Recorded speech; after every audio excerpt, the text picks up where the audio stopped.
G'day, David the Melbourne Maker here. Being a new woodworker is awesome. Everywhere you go, people have projects for you. Some are small, and some are, well, for me, what you'd call ambitious. But with all this excitement comes a little voice in the back of your head. You know the one. The one that keeps telling you you're just maybe not good enough. Now that's called imposter syndrome, and it hits woodworkers pretty hard. Now, I've just finished my first custom build for a client, and self-doubt hit me at almost every turn. So I figure I'd share the journey with you so you can see how I dealt with it and hopefully do better than I did.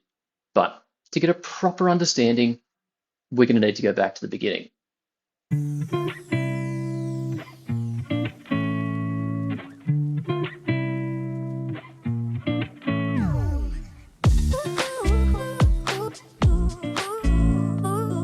So, it all started, as many good stories do, with a few beers.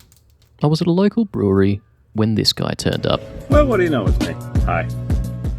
So, that's Troy, the owner of Beard St BBQ. And with his 2-ton pit named Lesky, he does American-style, low and slow barbecue. And he's possibly one of the main reasons why my doctor is so worried about my cholesterol levels. Anyway, fast forward a few months of stalking in between pop-ups and a couple of beers, he asked me to make a stand for his point of sale setup. Of course I said yes. Beer-fueled confidence, am I right?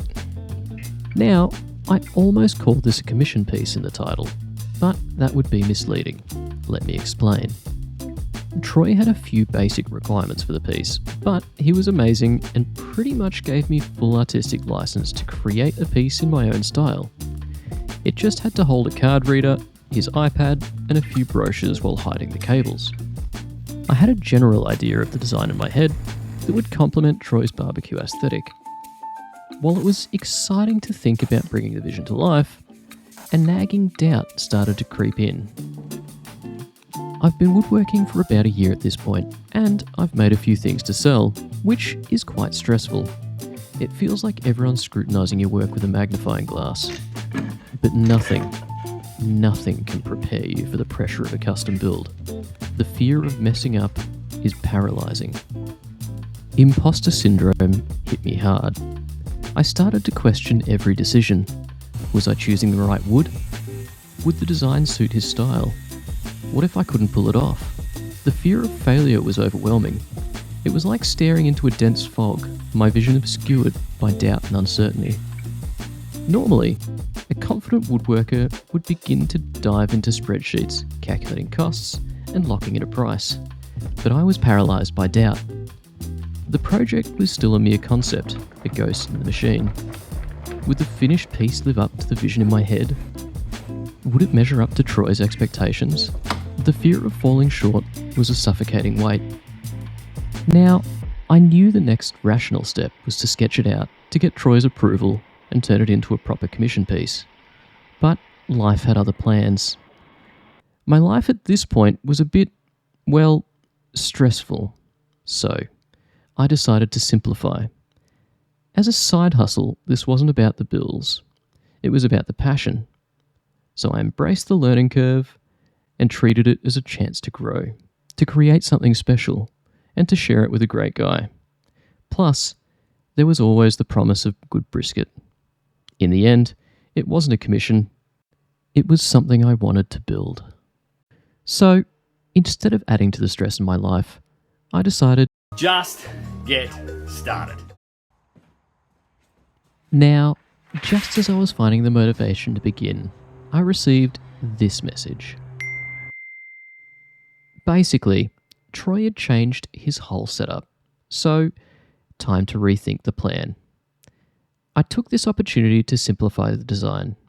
Initially, I was planning to have recessed cutouts and the top to house all his hardware. I scrapped all this in favour of a flat, solid top to future-proof the design from any further changes he might make. With these details now being gone, I needed to give the design a couple of features to make it pop. A quote came to mind. "Simplicity will stand out, while complexity will get lost in the crowd." And this became my design philosophy.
The vision in my mind was a waterfall pallet slab top with clean lines and a bold rounded front edge. The back and sides would be made up of mitered wraparound slats that were going to be super easy to make using my picture framing jig. I really need to make that video at some point, because it really is probably the best jig that I've made. Anyway, while the mitered cuts were a breeze, I made my life quite difficult by deciding to secure the front of these slats with dowels. Now, I still believe this was the correct choice for joinery. However, I'll take this moment to admit I struggled with the execution of this quite a lot. Drilling dowels, essentially freehand, is apparently not one of the skills I possess. By the end of the day, I'd ordered myself a doweling jig, so I never again have to experience the pain of the next few hours. Now, while I'm on the topic of my lack of skills, I want to take a moment to express my sincere gratitude for all your incredible support. Recently, after caving to some peer pressure, I decided to give Patreon a try. And the response has been overwhelming. I'm truly humbled by the number of people who have joined and reached out to connect. Even though I'm still learning the ropes, your encouragement means the world to me, so thank you. Now, some of the more eagle-eyed viewers will notice I have a palm router in my vise. Is this a safe thing to do? Probably not. But it's my version of a router table for the moment. So yeah, probably don't do that. But despite my mild fear of routers, it actually worked really well. And putting a round over on these slats will soften the look. Also, look at me now being one of the cool kids using Typebond. Anyway, with all the pieces coming together, ready for assembly, I had one more feature I needed to sort out. I wanted the front of this piece to showcase the Beard St BBQ logo. That's where laser engraving came into the picture. After the overwhelming response to my workbench video, I was inundated with offers from laser engraving companies. As a woodworking novice with a questionable relationship to instruction manuals, I was hesitant. One company though, Sculpfun, offered a portable laser engraver that seemed user-friendly. They were kind enough to send me one to try out with no strings attached, and with no commitment to say nice things about it. If it was a dud, it didn't even need to make the cut for the video. I was also super honest with telling them that I'd never used a laser before, so not to get their hopes up. So there you have it. My logo problem might just be solved. Well, alright, what do we got here? A power, that's good. I'm going to need to look at the bloody instructions, I can already tell. A laser repair kit. Well, there's someone that has no idea about using lasers. That doesn't bode well. Oh yeah, sweet shades. Worth it just for these, really. My bin is going to be very full this week. Instructions. I'm going to need the instructions. Seems a bit flexy. Okay. Sure, it's fine. I'm already going to need to pull out the fucking instruction manual. One of the things it doesn't come with is an Allen key. I think there is. Found it. There's an Allen key. It's fine. I'm hoping this is a noob-friendly kind of a laser. Apparently there's an app that you can just chuck on your phone and engrave shit from that. So I'm hoping it's as simple as that. Oh, Jesus.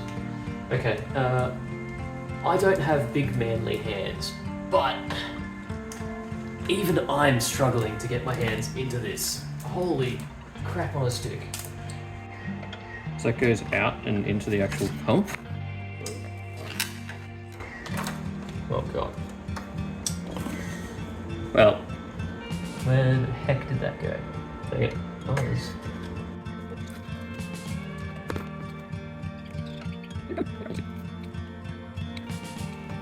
okay, that just got eaten. You guys see where that went? Gotta help me out here. Got it. Success. Oh, hang on. It's got 2 2s. 1, 2, 2, 3. What? What the hell is 3? Oh, a sealing gasket. Oh, did I put a sealing gasket on there? No, I didn't put a sealing gasket on there. Okay, I gotta take it off. Okay, I'm gonna need an adult for this bit, apparently. Alright, so don't put it over the thing, just chuck it in the hole. Yeah.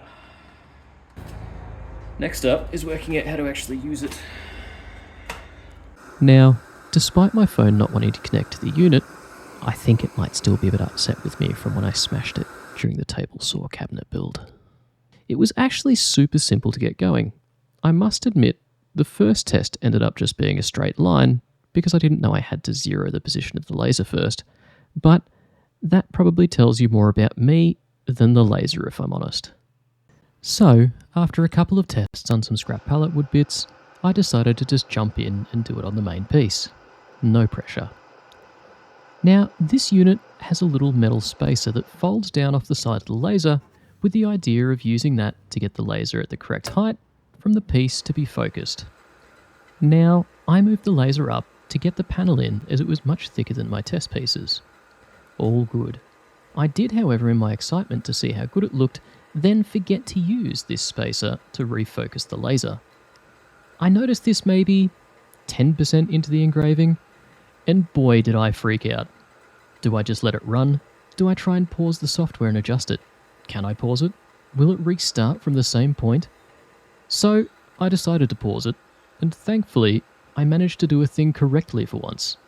And it restarted from the exact point, and I didn't even knock the piece. Happy days. Now, refocusing the laser was definitely the right choice, as you can see from the burnout on the first part of the logo. Nothing a bit of sanding won't fix up though, thankfully. This is my favourite part of any build. It's where all the hard work, planning and preparation finally come together. Watching a mere concept take shape is incredibly rewarding. As a handy hot tip from someone who always seems to get glue squeeze out, painter's tape works a treat. Just make sure that you take it off while the glue's still wet. Even though assembly is where I get the most enjoyment from a build, it's also where imposter syndrome rears its head again. Somewhere in between the stress of glue-ups and checking everything's square, that little voice starts to creep back in. The one that's always pointing out all the mistakes no one else will see, that fixates on the imperfections rather than the solution. As someone who only manages to steal small bits of time here and there to get to the garage, I seem to have a lot of time between sessions to stress over mistakes and things I should have done differently. But I'm working on turning that obsessive energy into a positive one by focusing on potential solutions rather than dwelling on regrets. Why do I bring this up? Well... Alright, so it's the next day. I'm in full Melbourne cold weather mode, and I may have jumped the gun a little bit. Last night, I realised, about 2 a.m. in the morning, I've made a couple of fundamental mistakes by really just not thinking shit through, pretty much. So, mistake number one, pretty much, I should have pre-drilled these for my dowels, right? Because my drill's just not going to get in there. The drill's just not going to get in there, and yeah. So that's number one. Number two, before I put the top rail on, I should have chamfered the edges of the underside of the slab, because now I can't chamfer the edges with my router. I would need to do them by hand.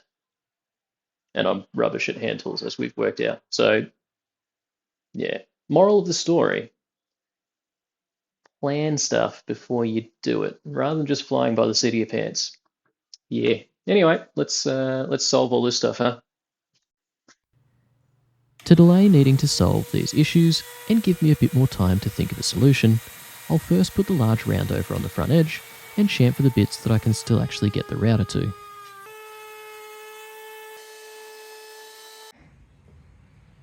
Next time, just remind me to move the car.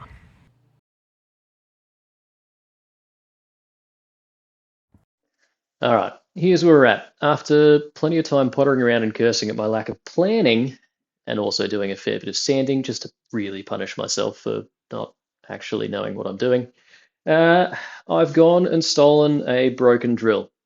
No, it's not. It's a 90-degree drill bit. Anyway. We borrowed it from Doug, the same fellow who was kind enough to lend us the hand plane for this workbench that is becoming increasingly messy. Yeah, I really need to sort out what's going on here. Yeah. Anyway, let's drill some holes. Now, glue-ups are always incredibly stressful for me. This one was particularly so. It was just one of those afternoons when nothing was quite working out. Firstly, the dowels I'd not perfectly lined up earlier were about to give me some serious grief. And my brad nailer wasn't firing properly. I was in a bit of strife. For whatever reason, my brain decided to check out, and I started to not focus on the details. Why does a glue-up always feel so rushed and hectic? Or is that just me?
So, while I was failing to keep my cool during that assembly, I messed up the spacing of the side slats.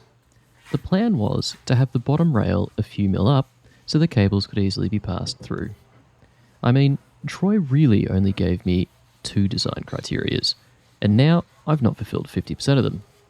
Thankfully, it was an easy fix, and I just cut a small notch out. To finish, I gave 2 coats of tung oil to bring out the grain and darken the wood a bit.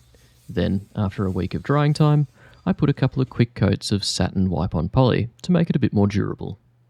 Now, before you get your hopes up, I didn't film the actual delivery of the piece, as, to be honest, that would have been a bit weird. But I think Troy liked it, and after a thorough inspection by his father, who is also a woodworker, it seemed to get his approval as well.